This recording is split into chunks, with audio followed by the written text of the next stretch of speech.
জাতির বিবেকের গায়ে হাত উঠাইছি, তাদেরকে ডিসপার্স করেছি, তাদেরকে সরাই দিছি।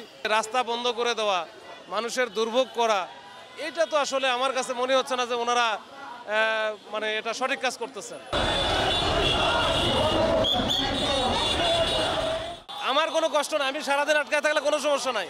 আমারটা হচ্ছে যে এই যে বাসগুলো কতগুলো আটকানো আছে, এর পিছনে অনেক যানবাহন আছে, এগুলো আটকানো আছে, মানুষগুলো যাতায়াত করতে পারতেছে না। এখন আমরা তো এখান থেকে ওনাদের তো আর ওই যমুনা অভিমুখে বা সচিবালয়ের দিকে তো যেতে দিতে পারি না, তাহলে তো দেশে এনার্কি তৈরি হয়ে যাবে। এখন আপনারা যা ইচ্ছা তাই করলে তো আর এটা আমরা করতে দিতে পারি না, বিষয়টা এটা। এখন আমরা চাই যে ওনারা এই যে এখানে অবস্থান নিচ্ছে, প্রেস ক্লাবের সামনেই থাকুক, প্রেস ক্লাবের পাশে যে জায়গাটা আছে ওইখানে থাকুক। ওনারা তো আর হচ্ছে এখানে আমাদের কাছ থেকে অনুমতিও নাই বা কিছু বলেও নাই।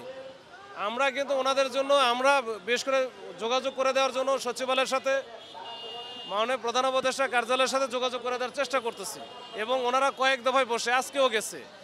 যেহেতু আলোচনাই হচ্ছে এবং তাদেরটা কিন্তু খুবই পজিটিভ, মানে এটা বলা যায় প্রায় শতভাগ এটা হয়ে যাবে। তো তারপরেও এই যে অযাচিতভাবে এসে এই যে রাস্তা বন্ধ করে দেওয়া, মানুষের দুর্ভোগ করা, এটা তো আসলে আমার কাছে মনে হচ্ছে না যে ওনারা মানে এটা সঠিক কাজ করতেছেন। এটা উচিত হবে এক পাশে গিয়ে রাস্তাটা ছেড়ে দেখ, ওনারা থাকুক, ওনাদের আলোচনা চলতেছে, চলুক।